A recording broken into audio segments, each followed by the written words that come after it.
ఇక డీటెయిల్స్ చూద్దాం. బీహార్ లో రాజకీయ పరిణామాలు శరవేగంగా మారుతున్నాయి. బీహార్ సీఎం పదవికి ఇవాళ నితీష్ కుమార్ రాజీనామా చేయబోతున్నట్లు తెలుస్తోంది. ఇప్పటి వరకు ఉన్న ఆర్జేడీ, జేడీయూ, కాంగ్రెస్ సంకీర్ణ ప్రభుత్వం ముగిసిపోనుంది. ఆ తర్వాత బీజేపీతో చేతులు కలిపి కొత్త ప్రభుత్వ ఏర్పాటుకు ప్రయత్నాలు అయితే జరుగుతున్నాయి. ఇక అందులో భాగంగా ఇవాళ శాసనసభ పక్ష సమావేశం అయితే జరగనుంది. అందులో తమ నేతగా నితీష్ కుమార్ ను ఎన్నుకోవడం, తర్వాత ప్రభుత్వ ఏర్పాటుకు ఆహ్వానించాల్సిందిగా గవర్నర్ ని కోరడం వంటివన్నీ కూడా జరగనున్నాయని తెలుస్తోంది.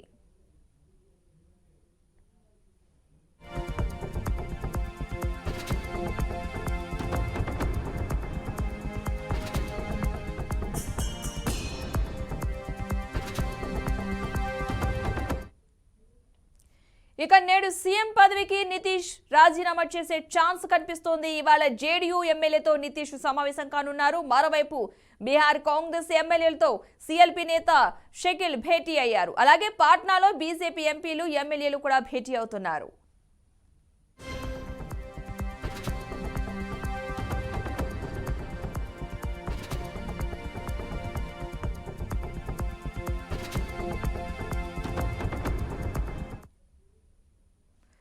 ఇండియా కూటమి నుంచి తప్పుకున్న జేడీయూ బీజేపీతో కలిసేందుకు తహతహలాడుతోంది. కేంద్రంలో మూడోసారి కూడా బీజేపీ అధికారంలోకి వస్తుందనే అంచనాలు ఉండటమే ఇందుకు కారణంగా తెలుస్తోంది. అయితే కీలకమైన తృణమూల్ కాంగ్రెస్, జేడీయూ ఇండియా కూటమి నుంచి వైదొలగడం వల్ల ఆ కూటమి చాలా బలహీనంగా కనిపిస్తుంది. మొత్తంగా ఇదే అంశానికి సంబంధించి మరింత సమాచారాన్ని ఢిల్లీ నుంచి మా ప్రతినిధి అశోక్ అందిస్తారు. అశోక్, చెప్పండి, బీహార్ లో రాజకీయ సమీకరణలు అయితే చాలా వేగంగా మారుతున్నట్లుగా తెలుస్తుంది. అదేవిధంగా నేడు సీఎం పదవికైతే నితీష్ రాజీనామా చేసే ఛాన్స్ ఉన్నట్లుగా కూడా సమాచారం అందుతుంది. దీనికి సంబంధించిన ఫుల్ అప్డేట్స్ ఏంటి?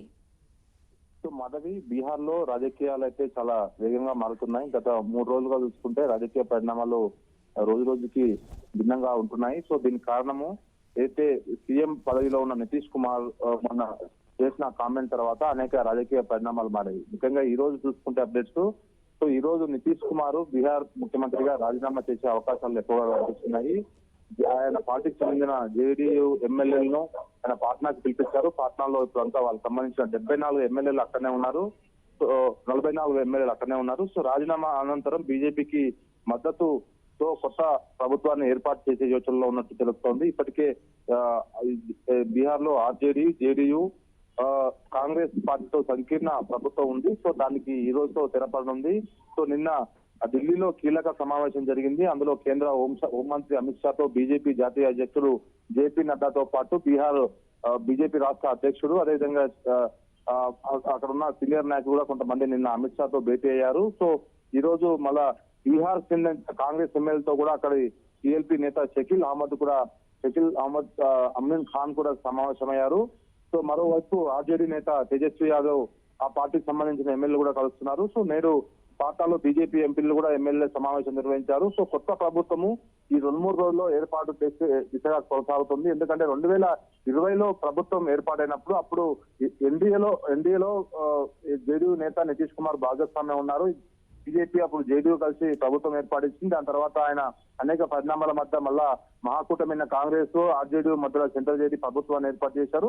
మరి తిరిగి మళ్ళా ఆయన ఎన్డీఏ కూటమికి వస్తున్నా తెలుస్తుంది. ఎన్డీఏ కూటమిలో ఆయన ఇప్పుడు ప్రభుత్వాన్ని ఏర్పాటు దిశగా పావులు కలుపుతున్నారు. సో దీనికి సంబంధించిన అన్ని ఏర్పాట్లు కసరత్తు పూర్తయింది. ఎందుకంటే గత కొన్ని రోజులుగా ఇండియా కూటమి ఏదైతే విపక్షాలకు సంబంధించిన ఇండియా కూటమి ఏదైతే ఏర్పాటు చేశారో అందులో లుకలుకలు వస్తున్నాయి.